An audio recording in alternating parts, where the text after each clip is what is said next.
Kesempatan yang terlewati. Damar menganggukkan kepalanya. Saat itu Red Rose kembali bertanya, tujuanmu sebenarnya itu demi kedua belati itu atau demi mantan istrimu? Damar sedikit mengerang dan tersenyum berkata, hasil yang sama juga tak masalah. Lalu tanpa menunggu Red Rose menyelesaikan perkataannya, dia berkata, kalau tak ada yang perlu dibicarakan lagi, aku pulang duluan. Sebenarnya Red Rose benar-benar cukup memikat, dan juga selalu menggoda Damar sepanjang waktu. Dia khawatir jika dia tetap terus berada di sana, dia mungkin tak mampu mengendalikan dirinya. Kalau saja Red Rose tak mengetahui identitasnya, itu tak jadi masalah.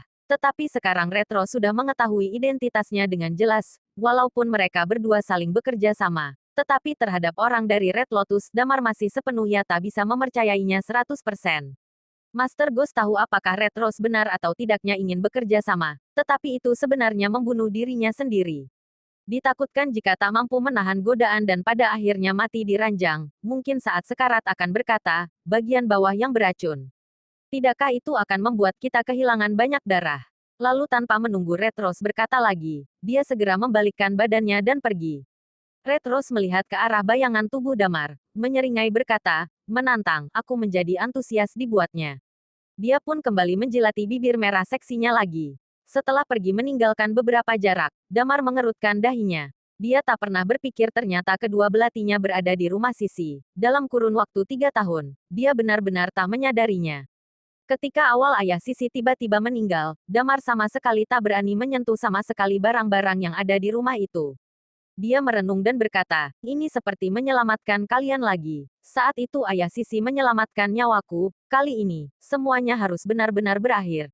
Dududu. Lalu saat itu, ponsel Damar pun berbunyi. Dia sekilas melihat ponselnya itu dan ternyata Rima Tanjaya meneleponnya. Lalu Damar pun langsung mengangkat teleponnya. Halo. Lalu terdengar suara Rima yang berkata, halo, Damar, apa kamu malam ini ada waktu? Damar menganggukkan kepalanya dan berkata, ya, ada waktu. Saya kurang lebih telah menyelesaikan urusan kantor, jadi malam ini kita janjian bertemu saja. Dan sepertinya ini saat yang tepat untuk mentraktirmu makan. Damar menganggukkan kepalanya. Baiklah. Kamu malam ini ingin makan apa? Tanya Rima. Di kota LH terdapat sebuah resto. Tak perlu memikirkan harganya. Kamu bisa memilih makanan sesuka hatimu. Hai di Lau Hotpot. Damar bertanya dengan ragu. Rima tersenyum sejenak dan menganggukkan kepalanya. Boleh, kalau boleh jam 7 malam ini. Kita pergi ke Hai di Lau Hotpot yang berada di Jalan Phoenix. Tak masalah, ujar Damar sambil mengangguk. Setelah menutup teleponnya, wajah Damar menampakkan seulas senyumnya.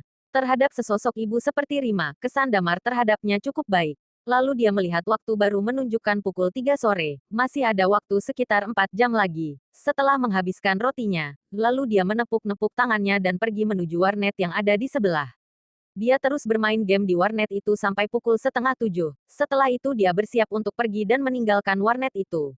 Saat dia baru saja akan keluar dari warnet itu, kebetulan dia berpapasan dengan seseorang di pintu masuk warnet, seorang pria yang cukup tampan dengan potongan rambut cepaknya.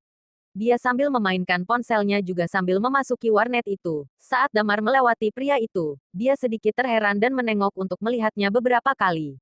Bukan karena pria itu tampan, tetapi tubuh Damar merasakan sedikit hawa bahaya dari pria itu. Sepertinya banyak sekali bakat yang terpendam di kota LH ini, ujar Damar sambil mengelus-elus hidungnya. Kalau dia sudah pernah melihat data karyawan PT Citra Adidaya di kota LH, dia sebenarnya sudah bisa mengenali orang ini. Orang ini sekarang adalah penanggung jawab dari PT Citra Adidaya, Wadi. Keluarga Wadi tinggal di dekat warnet sekitar sini. Damar tak mengenalinya. Dia hanya melirik heran. Wadi juga melihat Damar sekilas dan tak terlalu peduli. Dia pun tetap berjalan masuk ke dalam warnet itu. Lalu pada saat dia sampai ke meja admin, dia mengeluarkan kartu identitasnya. Baru saja dia akan menggesek kartunya. Pada saat itu wajah Damar seketika muncul dalam benaknya. Lalu kemudian, sekelebat bayangan foto terlintas dalam benaknya. Astaga, itu benar dia. Teriak Wadi dan dia tak memedulikan lagi perihal dia baru akan menggesek kartunya. Dia lalu berlari menuruni tangga dan kebetulan Damar baru saja membuka pintu taksi dan masuk ke dalam taksi itu. Hei, tunggu. Dia berteriak kencang. Damar sebenarnya mendengar suara itu. Tetapi karena dia tak mengenali orang itu, dia tak menyadari ternyata Wadi sedang memanggilnya. Lalu dia berkata pada sopir taksi untuk pergi ke Hai di Lau Hotpot di Jalan Phoenix dan taksi itu pun segera melaju. Melihat abu knalpot taksi itu, Wadi pun terdiam sejenak. Dia menamparkan wajahnya dengan keras dan berteriak, "Sial, kenapa harus main ponsel?" Dan main ponsel terus saat benar-benar menemukan pria itu. Padahal aku akan membawanya ke bosku. Sial, kenapa bisa lolos? Wadi sudah tak berniat ke warnet lagi. Dia menyimpan kartu identitasnya dan membalikkan badannya berjalan ke jalan kecil menuju rumahnya. Baru saja dia masuk, dia melihat sesosok wanita cantik berambut pendek sedang terduduk di sofa, dan terlihat ada banyak camilan di meja. Wanita itu sambil mengemil sambil menonton TV. Melihat pemandangan ini, Wadi seperti ingin menangis dan dengan cepat berkata, "Bos, jangan makan terlalu banyak kalau tidak nanti akan gemuk.